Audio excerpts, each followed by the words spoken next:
Good morning, students. From today, we are going to start a new chapter, reproduction in plants. Let us see what do you mean by the term reproduction. In your previous classes, when you would have studied about living things and non-living things, you must have studied that reproduction is an important characteristic of all living things, isn't it? And non-living things do not reproduce. Remember this? What are the non-living things? Pencil, eraser, table, chair. Do they produce their babies? Does it happen that you have a table at your home and after some time it give birth to another table? No, it does not happen, isn't it? But if you have a plant at your home, then another plant can be grown from its seeds, isn't it? So what is happening there? When you grow another plant from the seeds of a plant, that means that plant has reproduced. Okay, another plant is produced. See beta, re and production.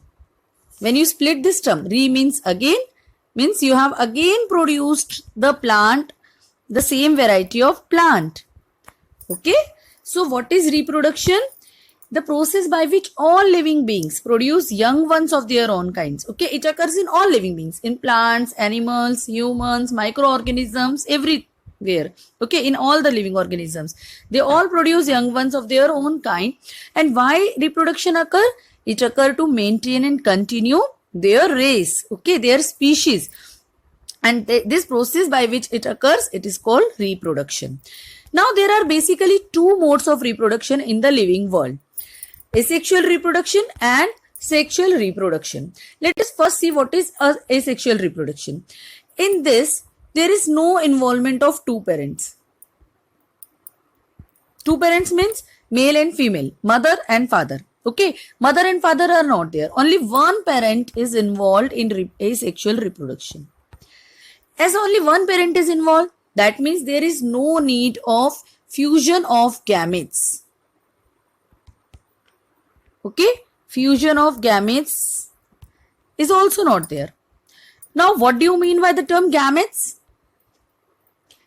Gametes are nothing. They are just cells which are responsible for reproduction, and hence they are called reproductive cell. Okay, hence they are called reproductive. So, gametes are what? Reproductive cells. They are also called as sex cells. One from male and one from female.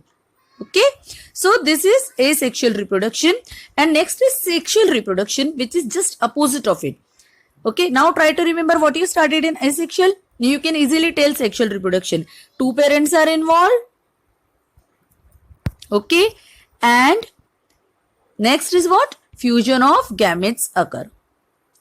Okay, fusion of gametes means one male gamete and one female gamete, they fuse for the reproduction, isn't it? Now, there are different methods by which asexual reproduction takes place. They are binary fission, vegetative reproduction, budding, fragmentation, spore formation. So, all these methods we are not going to study in detail because this year they are omitted from your syllabus. Okay, only names you have to remember and definition of asexual reproduction you have to remember. But we are not going to study them in detail. Now, next we will jump over to sexual reproduction in plants. So, as you know that now reproduction occurs in plant, that means there should be some specific part in the plant which is responsible for reproduction in plants. And that specific part or that reproductive part of the plant is flower, isn't it?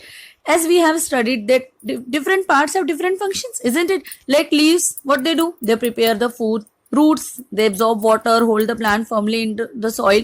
Similarly, flower has the function of reproduction, and therefore flower is called the reproductive part of the plant. Now, let us study about the structure of flower, parts of a flower. Here in this figure, you can see the flower. It is a flower of hibiscus. Okay, it is a complete flower where you can study all the parts in one picture itself. Let us start from the pedicel. So, the flower is attached to the shoot by a means of a stalk which is called pedicel. Okay, it is a stalk by means of which this flower is attached to the shoot. Shoot means stem or branches. The upper part of the stalk is flattened, as you can see here. This flattened part is called thalamus. Okay, now you are clear with these two parts. Over this thalamus, all the different parts of a flower are arranged in the form of rings.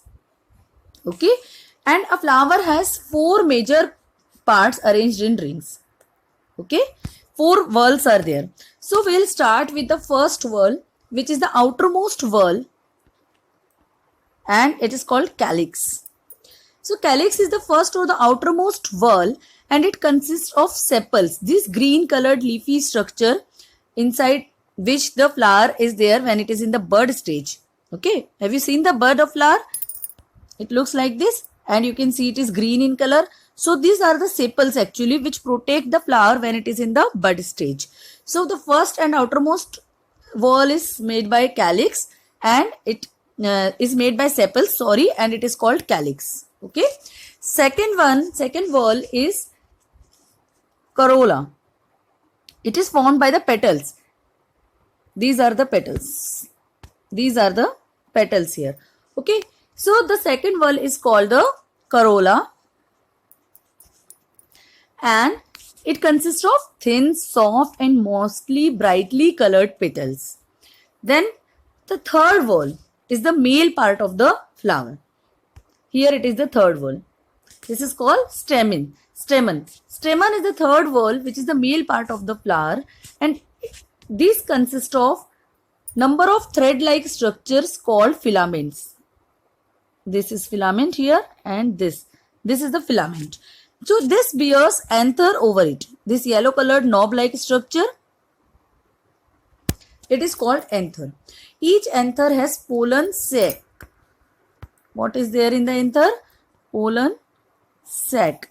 Okay, inside the pollen sac there are pollen grains, and pollen grains contain the male gametes. Now you know what is the meaning of gametes, isn't it? So where the male gametes in a flower is present? Inside the pollen grain. Next we will see the fourth and the innermost whorl. It is pistil. Okay, it is also called as carpel. Wait. Okay, so this is the fourth whorl, and it is the female part of the flower. It is also called as carpel and pistil. Both the names are there. Each carpel consists of a broad ovary. Here at the base, it has an ovary. Inside the ovary, there are ovules. Okay, inside the ovary, there are ovules, and inside these ovules are the female gametes. So now you know where male gamete and female gametes are present in a flower. The central portion of the carpel is long and slender, this portion, and it is called style. The uppermost part of the carpel is called the stigma. Stigma has some sticky or feathery structure so that it can catch the pollen grains easily, which you will be studying when you will study about the pollination, how it happens. Okay, then flowers.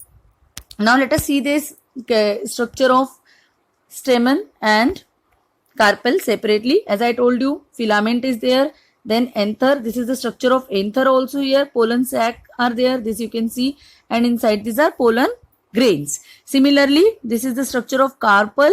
This is ovary, inside is the ovule, then style and stigma. Clear with it? Now flowers can be characterized into two types on the basis of the presence of male and female reproductive part. Okay, presence of male and female reproductive part. So these are, first one is unisexual flower. A flower which is only one type of reproductive part. Okay, it has either the male or the female part, and this kind of flower is called unisexual flower.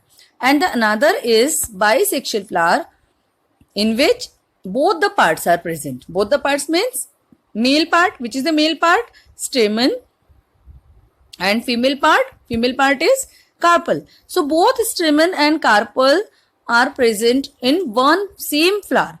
Okay, and this kind of flower is called bisexual or hermaphrodite flower.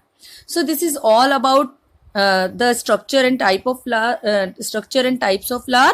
Now in next video we will be studying about pollination. Okay, till then have a good day, enjoy your studies.